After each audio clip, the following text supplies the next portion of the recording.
नमस्कार, आप देख रहे हैं सूचना भारती टाइम्स और स्पष्ट भारत टीवी। आज हम आए हैं house number 30 basement Kailash enclave Delhi 34 में, जो नियर साईं बाबा मंदिर गेट नंबर 2 में पड़ता है, जहां पर दीप स्कूल ऑफ फाइन आर्ट खोला गया है। आज हम मिलते हैं दीप स्कूल ऑफ फाइन आर्ट के टीचर से। सर, आपका शुभ नाम क्या है? मेरा नाम रितेश।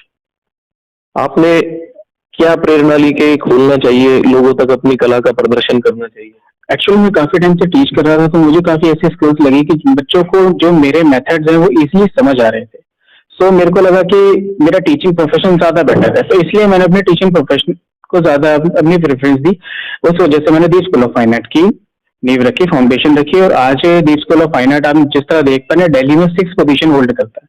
इससे पहले आपने शिक्षा कहाँ से ली? मैंने कॉलेज ऑफ आर्ट से ली थी, तिलक मार्ग, दिल्ली यूनिवर्सिटी से।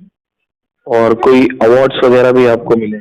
हाँ, मुझे काफी सारे अवार्ड्स मिले हैं। जैसे कि बेसिकली आप काफी सारी चीजें देख रहे हो कि मैं रिसेंटली काफी सारे एग्जीबिशन भी करता रहता हूँ, सो अवार्ड्स तो काफी सारे मिलते ही रहते थे, उसमें कोई इशू नहीं था। मैं आपकी सबसे बेस्ट पेंटिंग कौन सी रही? जैसे कि मैं देख पा रहा हूँ एक से एक यहाँ पेंटिंग देखने को मिल रही है। आपको कहाँ से आप भावनात्मक रूप लाते हैं, अपनी इच्छाओं को कला पर उकेर देते हैं? ये कहाँ से आपको, मतलब दिमाग में कुछ होता है या मन में कहाँ से बात आती है?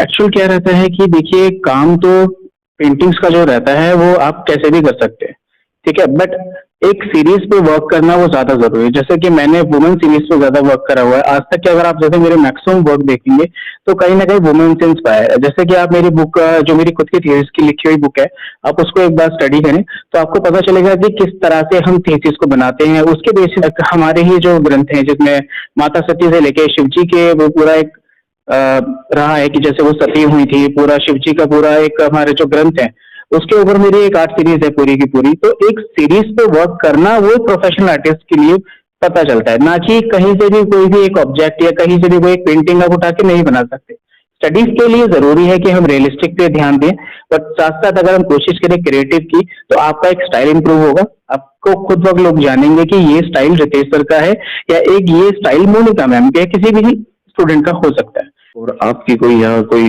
जो पेंटिंग, आपकी फेमस पेंटिंग हो जो आपने दिल से बनाई है, क्या वो दर्शकों तक दिखा सकते हैं? बिल्कुल मैं दिखा सकता हूँ। जैसे कि आपने माता का दिखाया था, ये क्या, इसके बारे में थोड़ा? हाँ, ये बेसिकली ये हमारा एचिंग है। इसके अंदर हमने लेयर बाइट किया हुआ है, लेयर बाइट करके। ये बेसिकली जिंक मेटल पे बनाया हुआ है। इसके अंदर एसिड से हमने लाइंस को बाइट किया हुआ है। आप देख रहे हैं कि लेयर क्रिएट करी हुई, लेयर बाइट करा हुआ है। तो इसके थ्रू जो आप देख पा रहे हैं कि ये हमारा एचिंग है। एचिंग बेसिकली ये तो आप जानते ही हैं कि यूरोप में मैं बात करता हूँ कि इंडिया के अंदर ऑयल पेंटिंग कैसे आई। तो कॉमन सी बात है, जब ब्रिटिशर्स इंडिया में आए थे तो ऐसा नहीं है कि वो अपने साथ कुछ नहीं लाए। अगर मैं बात करता हूँ, अगर रेनेसा टाइम की मैं बात करूँ, राजा रविवर्मा इंडिया के रेनेसा के फर्स्ट रेनेसा आर्टिस्ट माने जाते हैं। तो वो कैसे न माने जाते हैं? क्यों? क्योंकि उस टाइम पे जो ईस्ट इंडिया कंपनी अपने साथ दूसरे आर्टिस्टों को लेके आई थी। तो वो इंडिया में क्या कर रहे थे? ईस्ट इंडिया कंपनी के आर्टिस्ट वो आते थे, अपने इंडिया के जितने भी माहौल है, राजा महाराजा हो गए, उनकी पेंटिंग्स बनाया करते थे। तो वहां से ऑयल पेंटिंग क्या हुआ, उन्होंने इंडियंस को दी। तो यहाँ पे ऑयल पेंटिंग है। इससे पहले तो इंडिया के अंदर टेम्परा कलर यूज होते थे, टेम्परा कलर्स हो गए और गॉश टेक्निक, ये सारी यूज हुआ करते थे। तो कहीं ना कहीं चीजें इंडिया के अंदर आई हैं, जैसे कि वुडकट जापान से या चाइना से आया है। और अगर मैं बात करूँ, यूरोप से हमारा एचिंग आया है, लिथोग्राफी आया हुआ है, आपका जाइलोग्राफी अलग अलग जगहों पे इसे अलग अलग नाम से भेजा जाता है। और कोई आपकी पेंटिंग या कोई फेमस पेंटिंग आप दिखाना चाहें तो? आप आइए, साइलेंट ब्यूटी।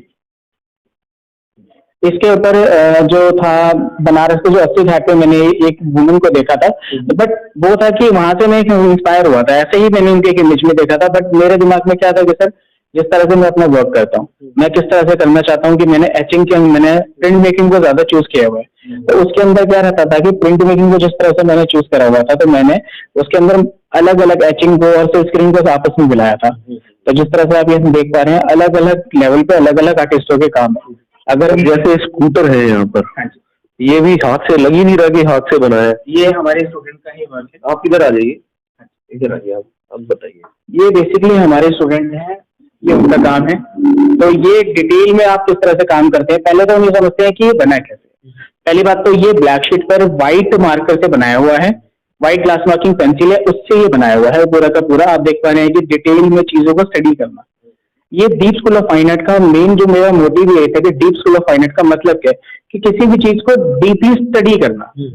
तो इसी वजह से हम लोग से इंस्पायर हुआ, हम किसी भी चीज को देखें, जैसे स्कूटर हो गया आपका, ये लाइव क्वेश्चन में बनाया हुआ है। आप देखेंगे अगर ध्यान से पास में देखेंगे तो यहाँ पे आपको बहुत मोटा मोटा रफ टेक्सचर भी मिलेगा कि टेक्सचर कैसे निकाला जाता है, ड्राइंग कैसे होती है, ड्राइंग के साथ साथ दूसरी चीजों की एक्टिविटी कैसे होती है। देखिए बनाना मेन काम नहीं होता, मेन काम होता है, हमें लगता है कि जब वो कंप्लीट हो गया उसके बाद उस पर काम रियलिटी में स्टार्ट होता है, डिटेल्स पे काम करना वो एक अलग लेवल हो जाता है। जैसे कि अगर हम थोड़ा सा आगे चलते हैं, ये देखिए ये चारकोल वर्क आ जाता है, सोरी का ही वर्क है हमारे। तो चारकोल में आप देख पा रहे हैं कितना डिटेल में वर्क, कितनी सॉफ्ट लाइन है, ये लग ही नहीं रहा कि हाथ से बनाया हुआ है। हाँ जी, तो ये अलग अलग लेवल्स पर है। अगर हम आगे चलते हैं तो ये वाला जो वर्क है ये आप मानेंगे नहीं, मुश्किल ये आई थिंक 15 ईयर्स के बच्चे ने बनाया हुआ है। क्या बात, वेरी नाइस। एकदम स्किन का टेक्सचर कैसे कैसे निकाले जाते हैं, स्किन के टेक्सचर रिंकल्स को कैसे निकाला जाता है, तो 15 ईयर्स का बच्चा भी इस लेवल तक का काम निकाल सकता है। बट डिपेंड करता है कि उसको स्टडी कैसे करानी है।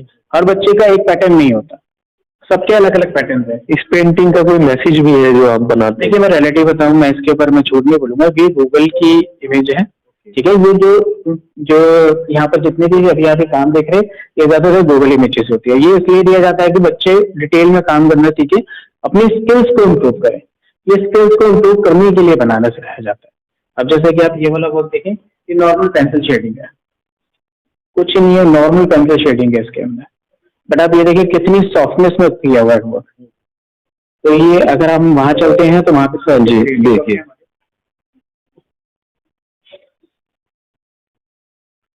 ये एग्जीबिशन में था, ये मेरी एग्जीबिशन वर्क है 2018 का। ये बिल्कुल डिफरेंट है। इसमें क्या दिखाया गया है, क्या ये अंदर मैंने इंस्पायर, जब मैं जिसमें बता रहा था कि मैंने एक रिलेटिव बताऊं, मैंने एक वुमन को ज्यादा इसके अंदर प्रेजेंट करने की कोशिश करी थी कि एक कैंडल लाइट के अंदर कैंडल से एकदम बिल्कुल वुमन निकल रही है। तो इस तरह का एक इंस्पिरेशन मेरे को कहीं से एक आइडिया आया, तो मैंने उसको यूज करा।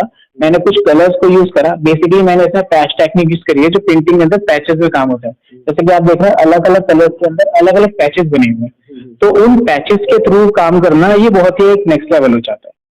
तो ये बिल्कुल कहीं भी आपको गूगल पे कहीं भी इमेज नहीं मिल सकती। इसके सेकंड एडिशन की अगर मैं बात करूं, ये उसी सीरीज का सेकंड पार्ट है। तो इसके अंदर मैंने वुमन को एक हेवन के अंदर दिखाया, एक एंजल की तरह, कि एक हेवन की गेट पे एक एंजल बैठी हुई है। उसी के साथ साथ पीछे आप देखेंगे तो एक डांसिंग फॉर्म में ये 3 वुमेन्स मिल रही हैं आपको साथ में। तो एक ये पेंटिंग भी है।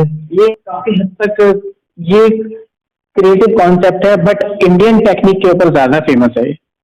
जैसे कि जो है इसमें माँ भवानी को दर्शाया गया है, और ये साथ में कोई जैसे कुल देवी वगैरह का है, और ये शायद साउथ से आपने लिया है। ये साउथ से लिया हुआ है, भगवान वेंकटेश्वर पे ये फ्रेम यूज होता है। तो बच्चे का बस ये था कि सर मुझे कुछ अलग करना है। तो आप जैसे देख पा रहे हैं कि इसका बैकग्राउंड आप देखिए एक टेक्सचर्स की लाइन के अंदर निकला हुआ है। तो बैकग्राउंड में और फोरग्राउंड में डिफरेंस आ गया। और जो हमने फ्रेम दिया है वो वेंकटेश्वर के एकदम वहां से इंस्पायर होकर दिया हुआ है। तो वहां से बच्चे ने काम करा हुआ है। आप देख रहे हैं कि किस तरह से ये 3D आ रहा है। ऐसा नहीं है कि 2D ऑब्जेक्ट को खाली हमने उसको निकाल के दे दिया है, नहीं, आप खुद देखिए कि किस लेवल तक का वर्क होता है। चलिए, बहुत अच्छी अच्छी पेंटिंग है। और एक ये देख सकते हैं आप, ये सामने जोकर का, जो बैटमैन में हम बचपन में देखते थे, बैटमैन। बिल्कुल बिल्कुल, ये वही है, जोकर का किरदार था। बिल्कुल, बड़ा सुंदर बनाया है। और एक ये आप यहाँ भी देख सकते हैं। बिल्कुल। ये कौन है? ये बेसिकली ये हमारी एक इमेज है, उसके से हमने काम करा है। यहाँ पे हमारे एक सर थे, उनसे अप्रूवल लेके हमने काम कराया हुआ है। ये उनका चल रहा है पूरा का पूरा। हाँ जी। तो जिस तरह से मैंने आपको वुडकट का बताया था, तो वो जो आप व्हाइट कलर के ब्लैक एंड व्हाइट में देख रहे हैं, ये बेसिकली वुडकट होता है। ये ब्लैक एंड व्हाइट 2 कलर्स के अंदर काम हो रखा है पूरा वुडकट का। और यहाँ पे कुछ बच्चे भी हैं जो स्टूडेंट्स हैं, यहाँ पे पेंटिंग सीखते हैं। उन्हें सर के साथ तो काफी गुड कह सकते हो, काफी अच्छा लगा। क्योंकि कहने को तो सर है, बट एज अ फ्रेंड की तरह हम स्ट्रेट करते हैं। मतलब अच्छे से सिखाते हैं। बहुत पोलाइटली समझाते हैं। और कितना समय हो गया आपको सीखते? सिर्फ अभी 2 मंथ्स हुए हैं। 2 मंथ्स में आपने कितना कुछ सीखा? क्या कोई पेंटिंग बनाई आप? यस, मेरी एक 2 आर्ट वर्क हो रखे हैं और 3rd चल रहा है मेरा। दिखाइए एक बार आप कोई क्या बनाया है।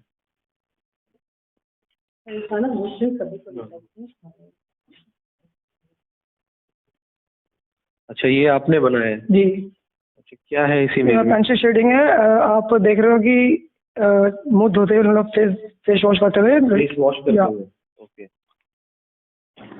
और भी कुछ स्टूडेंट्स हैं हमारे साथ, एक बार आप, बेटा क्या नाम है आपका? मेरा नाम आकांक्षा गुप्ता है और मेरे को 2 मंथ्स हो गए यहाँ पर और काफ़ी नई चीज़ें मुझे सीखने को मिली हैं। सर बहुत ज़्यादा अच्छे हैं, वो बहुत सारी अलग अलग चीज़ें बताते हैं और जब से मैंने ज्वाइन किया है मैं मतलब बहुत खुश हूँ क्योंकि मेरी हॉबी थी बचपन से आर्ट वगैरह, फाइन आर्ट वगैरह, पेंटिंग्स वगैरह का, तो मैं बहुत खुश हूँ यहाँ पर। और आपका मैडम? सर मेरा नाम तनु है और मुझे भी यहाँ पे 2 मंथ्स हो गए सीखते हुए। यहाँ पे आके मैंने बहुत सारी नई चीज़ें सीखी, जैसे पेंसिल शेडिंग मैंने किया हुआ है अपना वर्क, और सर बहुत अच्छे से सिखाते हैं, बहुत पोलाइटली बात करते हैं, हर एक चीज़ बहुत प्यार से समझाते हैं। आपका क्या नाम है गुड़िया? सर मेरा नाम जानवी वाधवा है एंड सर के साथ मतलब बहुत ज़्यादा अच्छा एक्सपीरियंस। अभी तक क्या क्या सीखा? काफ़ी सारे मीडियम सर सीखे हैं, pencil shading, charcoal, acrylic oil and even sir के साथ मैंने कई ऑर्डर वर्क्स भी बनाए हैं। सर का मतलब नेचर भी बहुत अच्छा है, बहुत हेल्पफुल है। ये नहीं कि मतलब कोर्स में जो है वही, बहुत सारी एक्स्ट्रा चीज़ें भी सिखाते हैं, एक्स्ट्रा टेक्निक्स हो गई, एक्स्ट्रा वर्क हो गया, तो बहुत कोऑपरेट करते हैं, बहुत हेल्प करते हैं। गौरव जी की तरफ से मैं इतना चाहूँगा कि जो भी गौरव जी की तरफ से आएंगे उनकी रिस्पेक्ट की जाएगी और जो भी आएंगे उनको स्पेशली मैं ट्रीट करूँगा और उनको एक अच्छे लेवल पे एक अच्छे आर्टिस्ट बनाने की मैं पूरी कोशिश करूँगा। और जो भी चीज़ें होंगी, जिसकी भी संभावना है या बच्चों के लिए एक अच्छा पैकेज या जिस तरह का डिस्काउंट भी होगा वो मैं अपनी तरफ पर्सनली प्रोवाइड करूँगा। देखिए, मिलते हैं फिर एक नई खबर के साथ। तब तक जय हिंद, जय भारत, वंदे मातरम।